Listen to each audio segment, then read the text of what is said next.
So did your home get destroyed by a tornado during the whole Hurricane Milton situation? There were homes in Vero Beach, Wellington, Palm Beach Gardens, some others up and down the East Coast, Fort Myers on the West Coast. So a lot of people in Florida here got hit by devastating tornadoes. Here's 3 red flags everybody needs to look out for after you file your claim. So my name is Mike Keeler. I'm a licensed public adjuster here in the state of Florida. So this picture actually made it through social media. You may have seen it on Instagram or Twitter, X they call it, where this dumpster was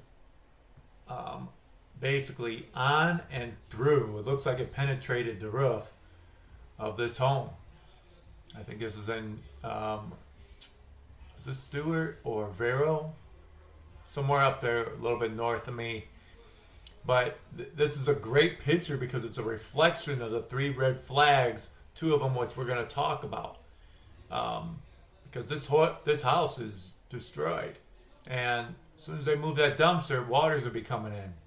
So let's get right into this video. So one of the things we're going to take a look at that's a red flag is if you have a home like what I just showed you, and obviously you can't live in it. So if the destruction and the damage was that great by the tornado, one red flag is if they don't put you in an Airbnb or hotel, okay, that's a huge red flag that this isn't going to be easy. Now, what they're going to tell you, and yes, they are correct about this, they're going to say, that, oh great, you have loss of use coverage, which allows you to go to a home, hotel, Airbnb, rental until your home's completed. And yes, they're going to say that this is an incurred expense, meaning you pay for it, they reimburse you later. They are correct. However, in situations where there's been fires or homes severely damaged and they're not livable, I have had situations where we have basically got the insurance company to put people into another living arrangement. Now, that doesn't mean that every insurance company is going to, and I know I haven't been 100% complete successful on all those, because in Florida here, insurance companies operate at a different level. They really don't care. So they should. If you don't, it's a red flag, because I have had that situation come up before. I've been successful at doing that, but I do understand that not all of them are going to do it. And ironically, the ones that didn't do it, we did end up having to get into a lawsuit. Okay, so the second red flag is when, let's take for instance that house that I just showed you guys a slide ago, with where there's extensive damage, and you're probably talking about trusses and framework, and depending how that house is built, right, it's probably wood frame it looked like. So the other big red flag is a lot of these adjusters are going to lack the knowledge to write a complete estimate, a thoroughly complete estimate that will get you paid and enable you to rebuild. So that's going to be a big issue. In my experience, a lot of these guys didn't have the knowledge or the capability or the understanding to write an extensive estimate for these type of damages.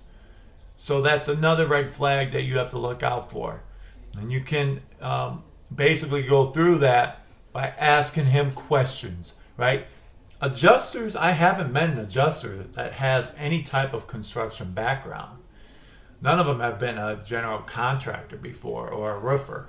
Now, there are several public adjusters that happen to have a construction background or be a roofing contractor before, or whatever the case might be. But insurance adjusters, no.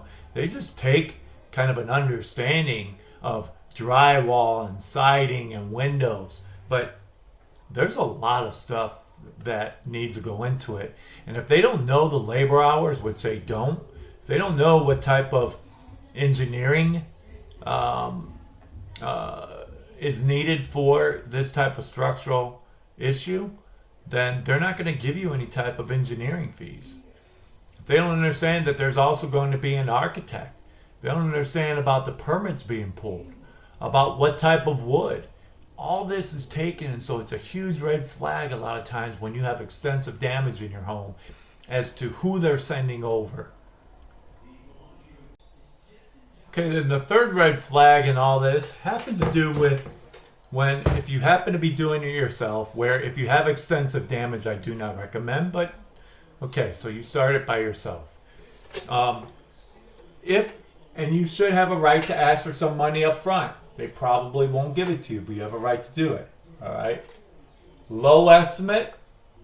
So if you find out that you're getting a lowball amount, $6,000, $20,000, and you know you have more than $100,000, that's a warning. That's the third red flag. And then if they tell you, well, you don't like our estimate, get a contractor's estimate. Talk to your guy. Get your own contractor's estimate. So here's a problem with that. All this is meant to delay everything, to delay paying you.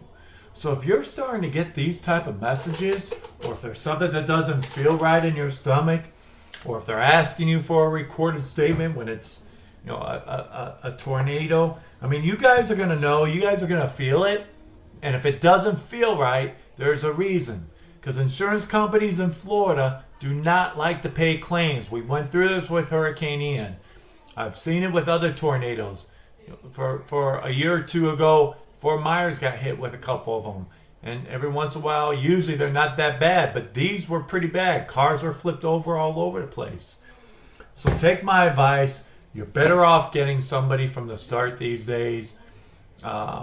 If you do happen to start it and then you run into some issues, contact somebody to represent you ASAP before things start to get just delayed and take much longer, because you could be out of your home for a while, and that's not pleasant.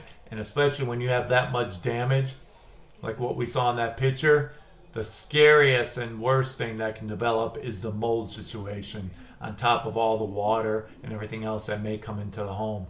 So yes, there's a reason why this is an urgent matter. And yes, there's a reason why you need to know these red flags so you can better prepare yourself. Once again, thank you for watching this video. My name's Mike with the Claim Squad Public Adjusters, Mike Keeler. I'm a licensed public adjuster in Florida. If you have any questions or you need help with a tornado claim, feel free to contact me. Here's my contact information.